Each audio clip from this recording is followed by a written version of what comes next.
doux avec les croyants, parce que craignant son Seigneur, faisant respecter les droits et devoirs de ses sujets, Omar, en bon connaisseur de l'âme humaine, ne faisait jamais preuve de dureté excessive, préférant argumenter avant de punir. Ainsi disait-il, « Ô un tel, tant que tu as la possibilité d'apporter un remède à ton ami sans avoir à recourir à la cautérisation, n'utilise jamais la cautérisation. » Cette phrase qu'il prononça alors qu'il avait affaire à des kharijites définissait parfaitement sa politique face aux cas épineux. Ainsi, Yahya al-Ghassani témoigne. On m'informa que des gens parmi les Harurites s'étaient regroupés aux alentours de Mossoul. J'écrivis alors à Omar ibn Abdelaziz afin de l'en avertir. Il me répondit par écrit « Envoie-moi parmi eux tous ceux qui sont aptes à débattre. En outre, prends l'un d'entre eux comme captif et donne-leur l'un de nos hommes en otage. Permets-leur d'utiliser nos montures. » Je m'exécutai. Lorsqu'ils se présentèrent à lui, il ne leur laissa avancer aucun argument sans le démolir. Ils dirent alors « Nous ne te répondrons pas tant que tu ne considéreras pas mécréants les gens de ta famille, que tu ne les maudiras pas et que tu ne te désavoueras pas d'eux. » Omar leur répondit « Allah Azza wa Jal ne m'a pas établi à ma place afin que je maudisse les gens. Cependant, si vous me prêtez oreille, alors je vous ramènerai, vous et vos semblables, sur une voie claire. » Ils refusèrent. Il leur lança alors « Vous n'acceptez dans votre religion que la vérité. Depuis combien de temps adorez-vous Allah Azza wa Jal à travers cette religion ?» Ils répondirent « Depuis tant et tant d'années. » Il reprit son argumentation. « Avez-vous maudit un jour Pharaon et vous en êtes-vous désavoué ?» Ils répondirent que non. Il enchaîna. « Comment avez-vous pu négliger cela? Dès lors, ne puis-je pas, moi, laisser les gens de ma famille, alors qu'il y a parmi eux des bienfaisants et des malfaisants, certains qui ont raison et d'autres qui ont tort ?» Ils acquiescèrent. « Nous avons compris ton message. » Omar m'écrivit alors « Rends-leur leur otage et récupère le nôtre. Si tu vois qu'ils vont et viennent dans le pays sans causer de tort aux gens du livre et à ceux de notre communauté, laisse-les aller et venir comme bon leur semble. En revanche, s'ils s'en prennent à un musulman ou à une personne parmi les gens du livre, juge-les alors selon les lois d'Allah. » Par ailleurs, sa crainte d'Allah Azza wa Jal dans la gestion de l'argent public était édifiante. Digne d'un véritable croyant conscient de la réalité du jour des comptes, une honnêteté, une force d'âme à faire couler des larmes. Ainsi, Abdullah ibn Dinar rapporte que Omar ibn Abdelaziz, jusqu'à sa mort, n'a jamais pris ne serait-ce qu'un sou de l'argent public, même pas en guise de salaire. Du reste, voici pour illustrer nos propos, une anecdote qui montre le degré de scrupule que ce gouverneur hors du commun avait atteint. Il aimait de temps à autre manger du miel, accompagné d'un morceau de pain. Un jour, il réclama du miel à sa famille, mais on ne put lui en donner. Plus tard, ils lui ramenèrent un miel qu'il apprécia fortement. Il leur demanda « D'où vient-il » Son épouse lui répondit « J'ai envoyé mon servant l'acheter avec 2 dinars sur la mule qui sert à transporter le courrier. » Il s'écria « Par Allah, comment as-tu pu me donner cela ?» Elle lui amena alors le pot de miel qu'il vendit un peu plus cher, puis il versa la somme au trésor public. Il lança « Tu as utilisé les montures des musulmans juste pour assouvir une passion de Omar? Sache que s'il avait été profitable aux musulmans que je vomisse ce miel, je l'aurais fait. » On sortit du musc du trésor public et on le plaça devant lui. Aussitôt, il se boucha le nez de peur d'humer son odeur. Un de ses proches lui fit cette remarque « Ô commandeur des croyants, en quoi cela te dérange-t-il de sentir son parfum ?» Il rétorqua « N'est-ce pas uniquement de son odeur que l'on tire profit ?»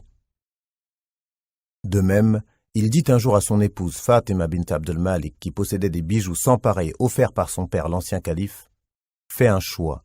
Soit tu rends ces bijoux au trésor public, soit tu me permets de me séparer de toi.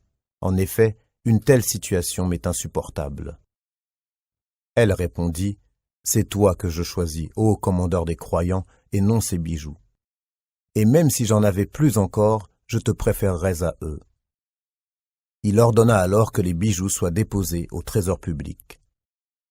À sa mort, quand Yazid lui succéda au pouvoir, il dit à Fatima, « Si tu le souhaites, je te les rends. » Mais elle déclina son offre en ces termes. « Je ne le souhaite pas. Je m'en suis séparé de bon gré du vivant de Omar, ce n'est pas pour les récupérer après sa mort. Non, par Allah, jamais de la vie. » Le nouveau calife les partagea alors entre ses enfants et d'autres membres de sa famille. Et que dire de son ascétisme, lui qui d'un simple geste du doigt aurait pu goûter 1 millier de délices. Ainsi, Malik ibn Dinar rapporte que Omar ibn Abdelaziz a dit « Je n'ai rien délaissé de ce bas monde sans que mon renoncement me procure au fond de mon cœur un sentiment meilleur que ce que j'avais délaissé et sans qu'Allah Azza wa Jal ne m'accorde dans ma religion ce qui est meilleur encore. » L'un de ses servants témoigne. « J'entrai chez la femme de mon maître qui me servit des lentilles en guise de repas. Je lui lançai alors « Tous les jours des lentilles ?» Elle me répondit « Ô mon enfant, c'est la nourriture de ton maître, le commandeur des croyants. » Yunus ibn Abi Shubayb a dit « J'ai vu Omar ibn Abdelaziz accomplir le tawaf autour de la Kaaba.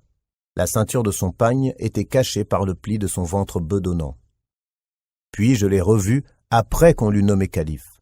Si j'avais voulu, j'aurais pu compter ses côtes sans les toucher. » De même, un jour, il demanda à son épouse « Ô Fatima, aurais-tu un dirham que j'achète du raisin ?»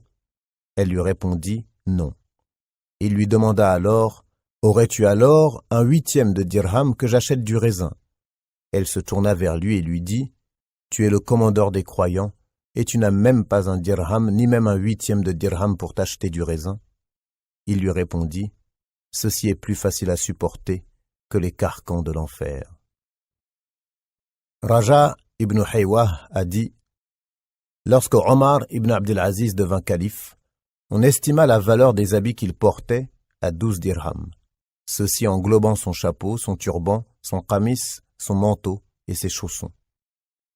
Il portait une bague en argent sur laquelle il avait fait graver cette devise « Tout travail mérite rétribution ». Enfin, l'un de ses gardes nous rapporte cette anecdote. Omar ibn Abdelaziz dirigea la prière du vendredi, après quoi il s'assit. Il portait un qamis rapiécé au niveau des poches. Un homme lui dit « Ô commandeur des croyants, Allah Azza wa Jal t'a certes octroyé des biens. Tu devrais t'habiller mieux que cela. » Il courba la tête un instant, puis la releva et répondit « Certes, la meilleure intention est celle que l'on a dans les moments critiques. Et le meilleur pardon est celui que l'on accorde alors que l'on a la capacité de se venger. » Ce renoncement au plaisir de la vie d'ici-bas et cette morale de fer se nourrissaient de sa crainte d'Allah Azza wa Jal, de cette certitude qu'un jour il serait interrogé et devrait rendre des comptes à son Seigneur. Ainsi Al-Hassan ibn al-Hussein rapporte avoir vu Omar ibn Abdelaziz pleurer jusqu'à verser des larmes de sang. Yazid ibn Jawshab, quant à lui, a dit « Je n'ai jamais vu personne ayant aussi peur qu'Al-Hassan al-Basri et Omar ibn Abdelaziz. On aurait dit que l'enfer n'avait été créé que pour eux deux. » De même, l'un de ses servants nous rapporte cet épisode. « Une nuit, il se réveilla en pleurs. Il ne cessa de sangloter jusqu'à ce que je me réveille. Je passai la nuit à proximité et ses nombreux pleurs ne me laissèrent pas dormir. Au matin, il m'appela et me dit « Ô mon enfant, ce n'est pas tout que l'on t'écoute et que l'on t'obéisse. Le bien est de se rappeler de son Seigneur et de lui obéir.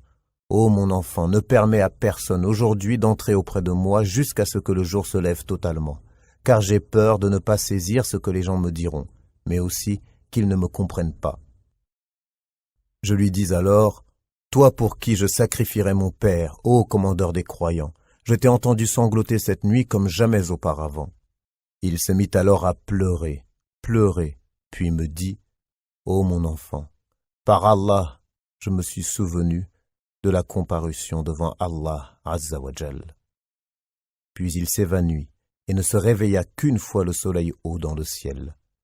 Après cela, je ne l'ai plus jamais vu sourire jusqu'à sa mort. Enfin, son épouse rapporte ce témoignage poignant. Omar se consacrait aux gens corps et âme. Toute sa journée était dévouée à leur service.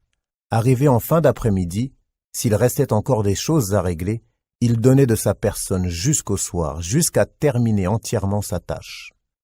Alors, il demandait qu'on lui apporte la lampe avec laquelle il avait l'habitude de s'éclairer et qu'il avait achetée de ses propres deniers. Là, il accomplissait 2 unités de prière. Ensuite, il s'asseyait en s'adossant au mur et plaçait sa tête entre ses mains.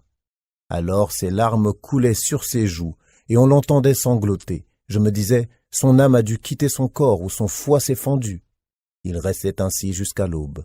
Puis il jeûnait. Un matin, je m'approchai de lui et lui disais « Ô commandeur des croyants, ce que tu as enduré hier dans la nuit doit être pesant. » Il me répondit « Effectivement.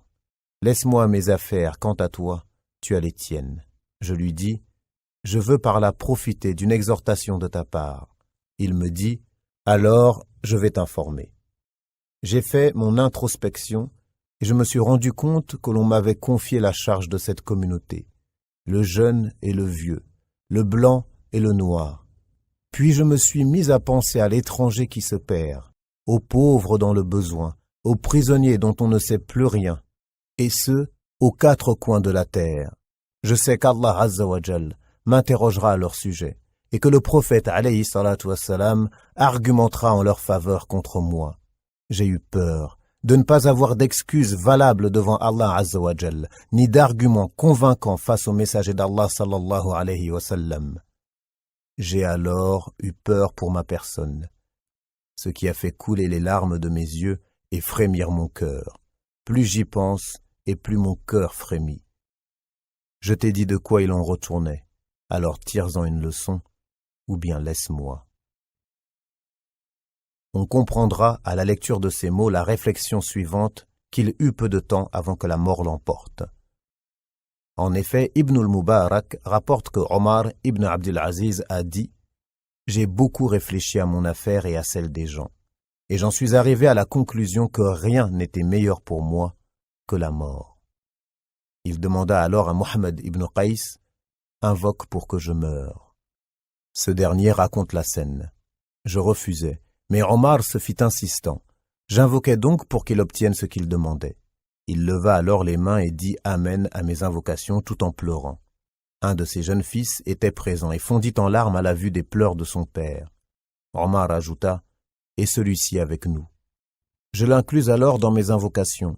Je me sentis gêné. J'invoquai alors pour que la mort m'emporte aussi avec eux. Allah Azza wa Jal sut que Omar était sincère et il ne tarda pas à mourir ainsi que son fils. Quant à Mohammed ibn Qais, il resta en vie. Lorsque Omar ibn Abdul Aziz enterra son fils Abdul Malik, il se tourna vers la Kaaba, laissant la tombe de son enfant entre lui et la maison sacrée. Il se tint debout ainsi, et les gens se regroupèrent autour de lui.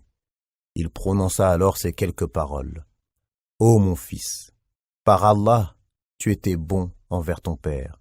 Par Allah, depuis qu'Allah Azza wa Jal m'a fait grâce de ta naissance, je n'ai cessé d'être heureux de ta présence.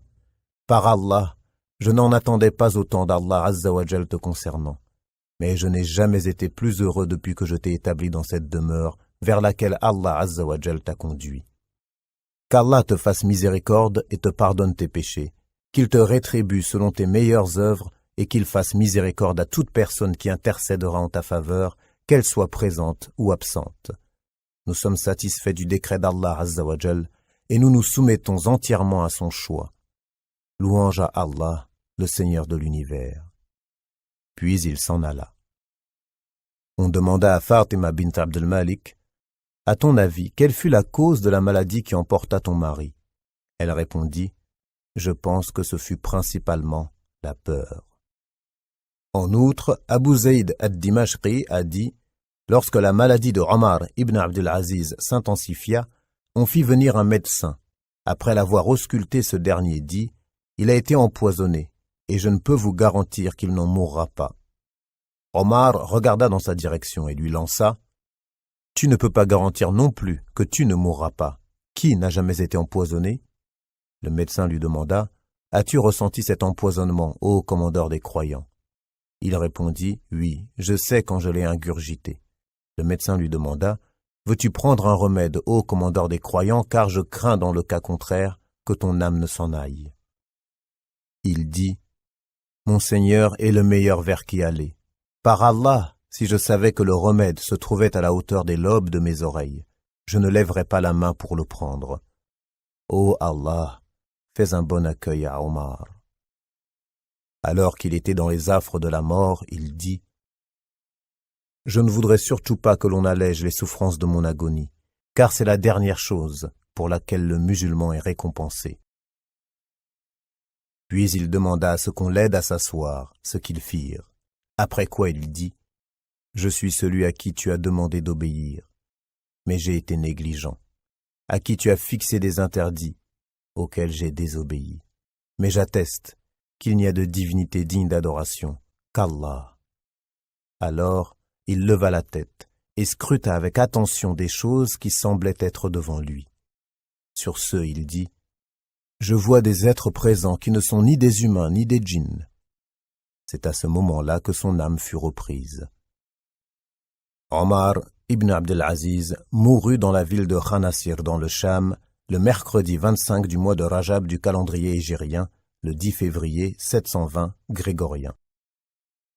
Son califat dura 2 ans, 5 mois et 4 jours. Il mourut à l'âge de 39 ans. Qu'Allah lui fasse miséricorde. Retrouvez la suite de cet audio sur www.islam-audio.fr.